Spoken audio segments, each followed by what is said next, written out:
Somewhere, the late Dr. Harry Emerson Fosdick challenged a generation of preachers to try and talk with people out of the overflow of your own personal spiritual experiences.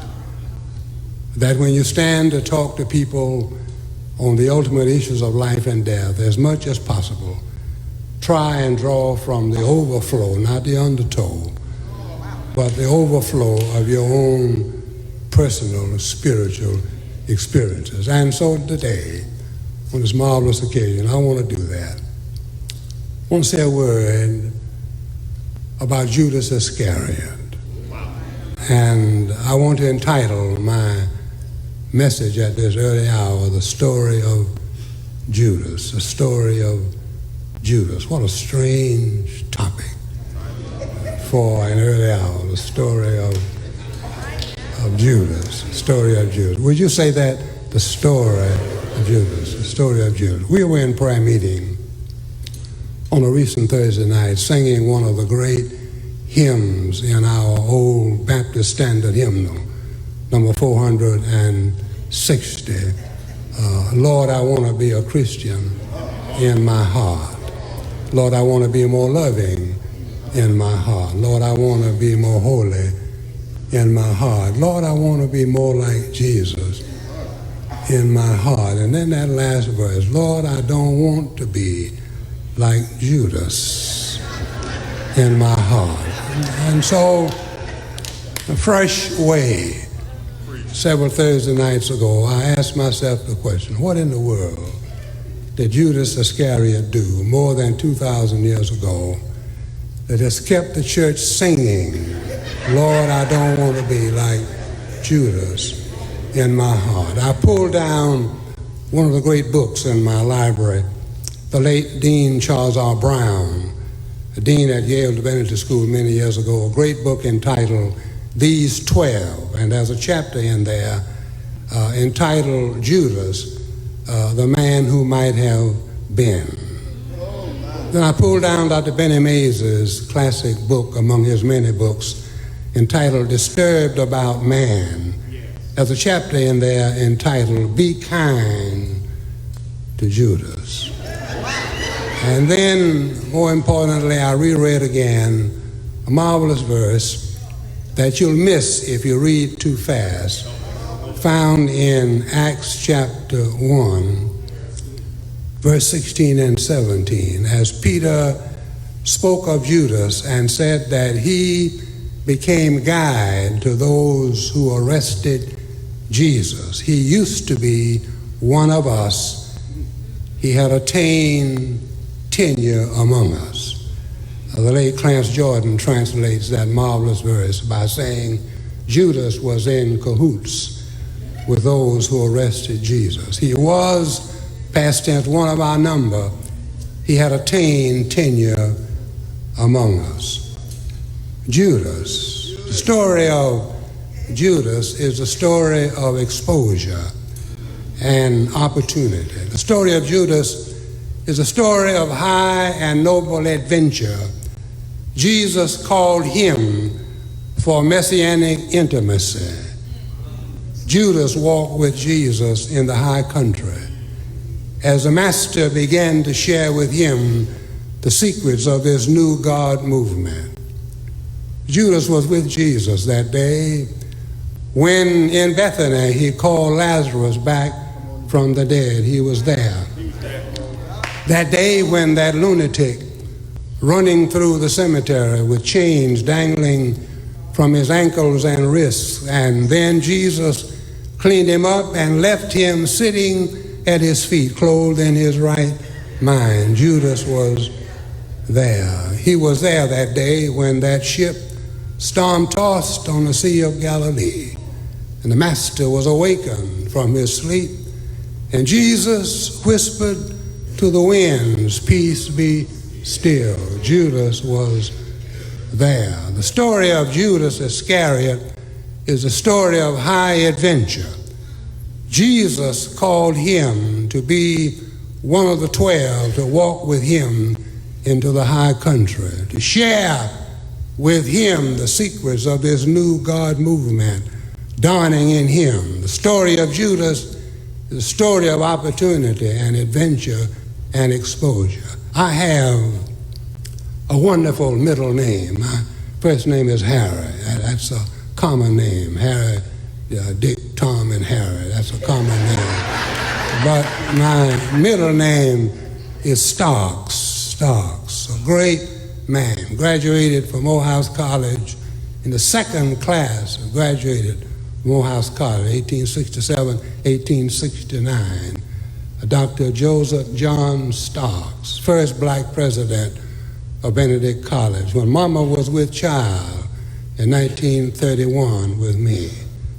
Daddy was a chauffeur for Dr. J.J. Starks at Morris College, and so they named me Harry Starks Wright. I have a great middle name. If something happens to me now, if I have a blowout on the highway of life, I cannot blame it on my mother or my father. They pushed me off well. I had noble exposure and privilege and opportunity and a great middle name, Dr. John Jacob Starks. I have a friend in New York, among many pastors, Dr. Floyd Flake, great preacher there at the Allen Cathedral in Queens. And I remember some years ago he was preaching for us at the Cornerstone Church, and I Xeroxed a marvelous statement as he preached. He said, "If I ever forget how to make up my own bed and wash my own dishes, my mother, who has been dead a long time,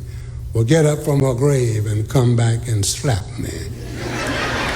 If I forget how to make up my own bed and wash my own dishes, Mama, who has been dead a long time, will get up from the dead and come back and slap me." Judas Iscariot.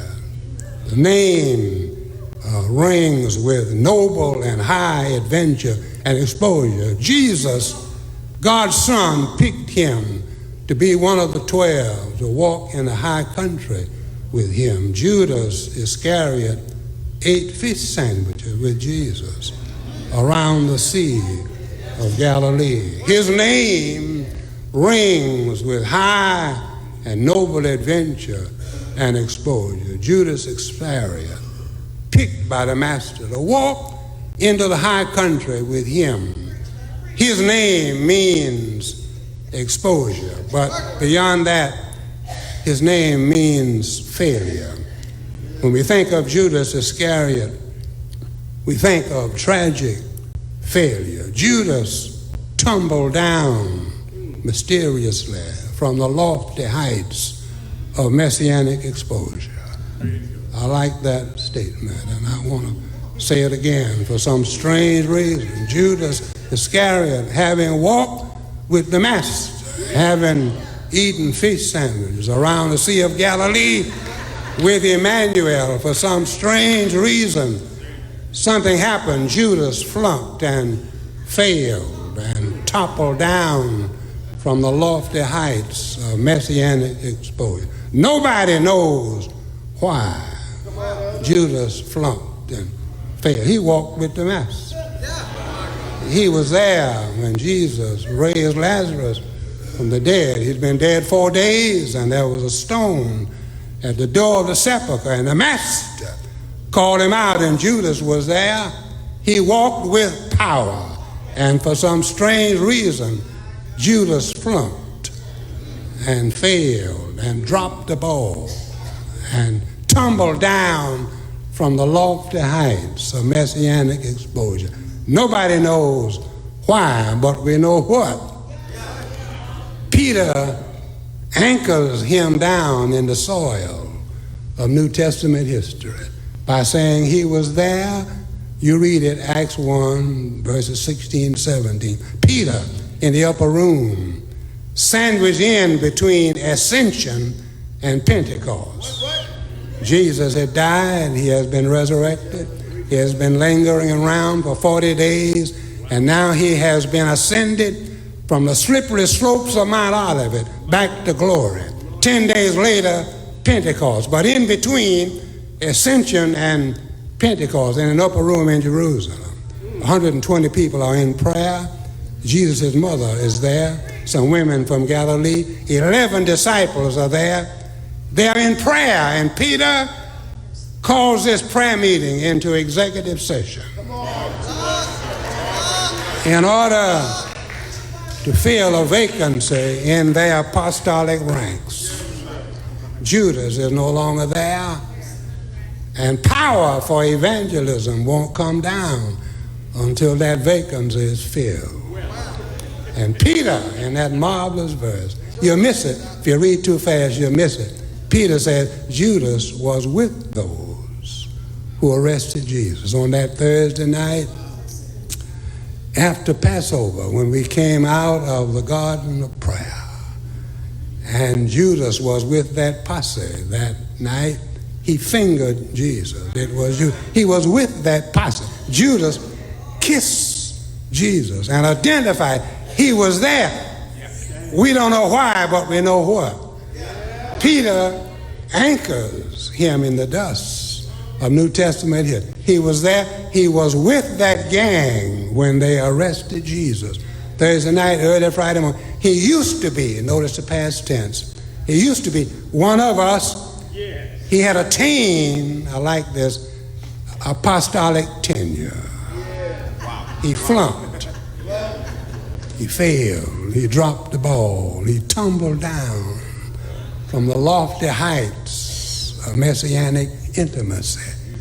We don't know why, but we know what. Dr. Benny Mays in that marvelous chapter said, handle Judas carefully, because we don't know why he did what he did. Now we know what he did, but we don't know why. We don't know if it was greed. Dr. Mays said, we don't know if it was greed. We don't know if it was money, 30 pieces of silver, whether it was a Passover plot.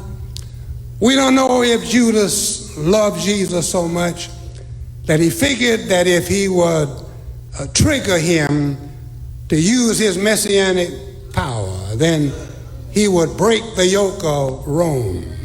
That might have been why he did what he did, Dr. Mays said. Watching Jesus wasting so much messianic power, healing the sick and raising the dead, rather than breaking the yoke of Rome. Dr. Mays said, don't be too hard on Judas, because you don't know why he did what he did. I don't know why. I'm in Houston. I'm at the Wheeler Church. I don't know why Judas dropped the ball and flunked and failed. But Peter tells us what he does. He was with that gang. There's no question about that. There's a question about why. That's happy hunting grounds for New Testament scholarship in terms of why. But we know the what. He was with that posse. That Thursday night when Jesus was arrested, he used to be, past tense, one of us, and he had attained apostolic tenure. I was privileged to work with college students for 15 years at Bishop. One of the great chapters in my life was to be dean of the chapel and a professor. I had 1 foot in the pulpit, 1 foot in the classroom, 15 wonderful years, enjoyed teaching world religions to students, and I always preferred freshman students to catch them when they first come to Bishop before their minds get muddied. I wanted to catch them when they first came to Bishop, and on the first day of class, my classroom was room 9 downstairs, Carpy Collins Chapel. That was my classroom, room 9, Carpy Collins Chapel, the good old Bishop Blue. And I would always say to my students when they come to class on the first day, I said, now, I don't want to lose a student. I don't want to lose a student. Every one of you, I want you to do well. I said, now, you're going to have to work hard to fail. Now, if you are determined to fail, I will reluctantly cooperate. But I don't want to lose student, and you'll have to work at it to fail. But now you will impress me if you do 3 things. Number 1, come to class. If you want to impress me, come to class, number one. Number two, come on time. That impressed me. And number three, look alive. Sit up straight, even if you're sleeping. Sit up straight and look alive. Judas started out so well. I cannot believe that Jesus picked a bad apple. I do know that the Bible tells us in two other places that Satan entered into him. But I don't believe that God's Son, Emmanuel, Jesus, picked a bad apple. Something happened. Some screw came loose. Some fuse blew. Some short circuit. And Judas dropped the ball. He had started out so well, walking in the high country with God's Son. I'm going to say it one more time. Judas ate fish sandwiches with Jesus and flunked. And we don't know why. And then when Judas repented, read that in Matthew chapter 27. When Judas realized that he had betrayed an innocent man, he came back to the temple, brought the 30 pieces of silver, threw them down on the temple floor, and said to the scribes and Pharisees, I have betrayed an innocent man. And they said, what is that to us? You see to it. And Judas on that Thursday night went out into the darkness and hung himself. The story of Judas is a story of exposure. The story of Judas is a story of failure. The story of Judas is a story of despair. Utter, dark, hopeless despair. Judas walked with life, and then took his life. Judas listened to the words of life falling from the lips of life. And then on that Thursday night, drinking from the dark dredges of despair, he could not find the handle to the right door. And so he found a rope and hanged himself. Some years ago, I watched on TV as a tearful mother in Huntsville, Texas. Her son was on death row. They were going to kill him at midnight, and she was on the news pleading with the governor to spare her son. I've never forgotten that, years ago. And she was pleading with the governor to spare my child. He's 21 years of age, a cold-blooded killer. Killed two people. They had all the evidence against him, no question about it. He was a cold-blooded killer. But this mother's love, and I watched the tears running down her cheek, pleading with the governor, he's a good boy. She kept saying, he's a good boy. He's made a few mistakes, but I took him to Sunday school along with his sister and his two brothers. All four of them ate from the same table. I took all four of them, all three of them. I don't know what happened, but she kept saying, he's a good boy. He was a good boy, made a few mistakes. I love him. He was a cold-blooded killer. His mother said he was a good boy. I don't know what happened. I took him to Sunday. Judas. I'm almost through now. I don't know what happened.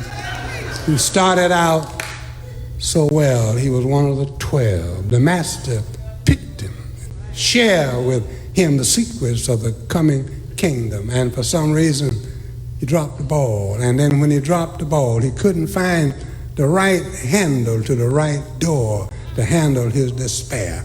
And on that Thursday night, he went out into the darkness and hanged himself. What if Judas had found Jesus? He found the scribes and Pharisees and confessed, a wonderful confession, but he confessed to the wrong people. He had a good confession, but he confessed to the wrong people. Ray S. Anderson, I'm quoting a line from Ray S. Anderson, a wonderful book entitled The Gospel According to Judas.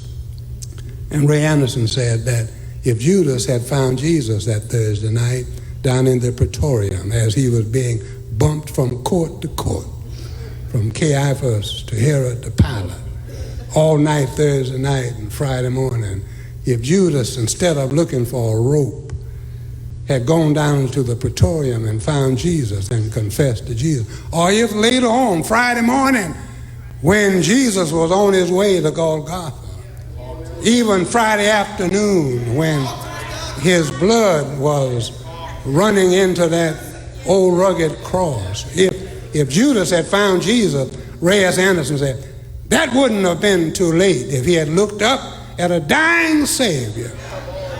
He had a wonderful confession, but he confessed to the wrong people.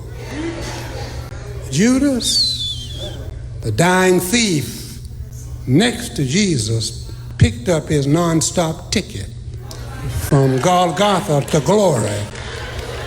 You could have done the same thing. You confess the wrong people. You may remember, as I do, when that great Enron corporation imploded here in Houston, and when the investigations began moving up toward the higher suites, from the smaller fish to the larger fish, moving on up toward Mr. Ray's suite up top. But then there was a man, chief financial officer, Robert Baxter. I cut this out of the New York Times obituary column. Chief financial officer of Enron Corporation here in your big town, Houston.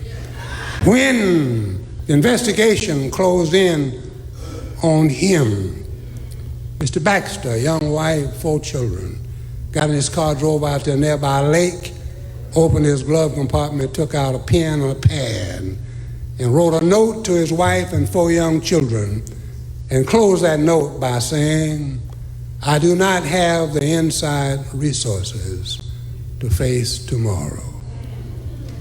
I do not have inside resources to face tomorrow. Judas, you almost made it. You almost made it. Thursday night, Friday morning, you almost made it. You had a great confession.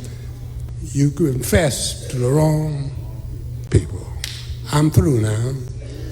I was up in the Bronx some weeks ago, and I never learned how to navigate the Bronx. I lived in New York for 21 years. I lived in Brooklyn. I could find my way around in Brooklyn and Queens, Staten Island, but I always get turned around in the Bronx. But I had a preaching session in the Bronx at Trinity Church at Sunday night, and I got lost. I was up on Fordham Road.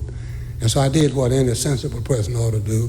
I pulled over to the side, that busy corridor, pulled over to the side on Fordham Road, got out with my letter, and I said to myself, now the first brother that I see, I'm going to ask for directions. And so I did, pulled over on Fordham Road, got out, and the first brother, I walked up to him, his back was turned, but I walked up to him and I said, sir, and just tapped him on the shoulder. He turned around. And when he turned around, I knew instantly that I had made a mistake.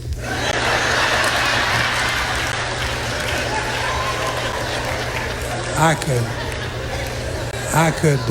could tell by sight and smell that this gentleman had some refreshments. But it was too late. It was too late then. He had turned around. I got his attention. I said, now listen, I'm trying to find the Trinity Baptist Church, 224th Street, and I'm lost. I said, can you help me? He said, yeah. He said, I'll tell you what you do. He said, and he turned this way. I'll tell you what you do. He said, you see that cop standing right over there? Yeah. He said, now he's going to walk up and down the block, chase back. He said, now as soon as that cop turns his back, make a U-turn right here on Fordham Road. He said, now, don't go this way any further. He said, you're going the wrong way. And he said that 2 or 3 times. Don't go this way any further. He said, you're going the wrong way. As soon as that cop turns his back, whirl around right here. And he said, now, and when you whirl around hug the right lane. Go to the first traffic light, make a right turn, and go straight. He said, now there's a cross on the top of the church. He said, now the cross burns all night long. And he said, now drive straight to the cross. You can't miss it.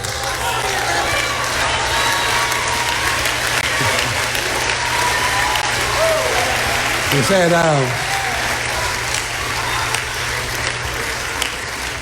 said, you got it? And I said, run it by me one more time.